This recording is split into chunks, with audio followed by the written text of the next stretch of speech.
Sa iba pang ulat, aprobado na sa Senado ang isinulong na supplemental budget na nagkakahalaga ng 14.6 billion pesos.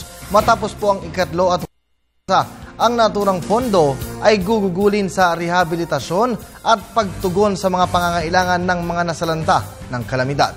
Si Bianca Piedad ang ating tagapagbalita. Sa botong 15 affirmative, 0 negative at 0 abstention, pasado na sa ikatlo at huling pagbasa ng Senado ang 14.6 billion pesos supplemental budget para sa pagpapabilis ng rehabilitasyon at muling pagsasaayos ng mga nasira ng trahedya at kalamidad.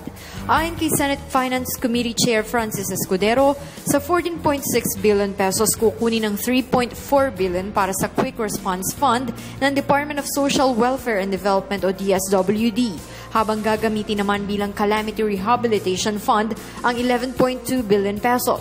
Ito aniya ay maaari nang magamit oras na maipasa ang 2014 General Appropriations Act na nakatakdang sumalang sa bicameral conference meeting sa susunod na linggo.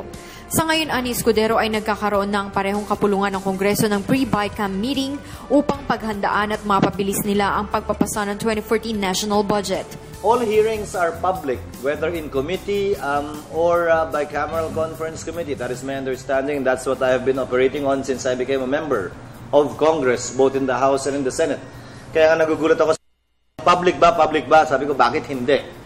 All hearings are public unless the members of the committee vote to declare the hearing in executive session. Bubuksan sa publiko sa unang pagkakataon ng Bicameral Conference Committee hearing ng 2014 National Budget sa Martes ng alas 9 ng umaga. Ipipresenta sa publiko ang bawat mungkahing amyenda maging ang mga naaprubahan sa hindi naaprubahan. Sisikapin naman ng komite na maipasa ito bago ang December 18. Para sa Telebisyon ng Bayan, Bianca Piedad.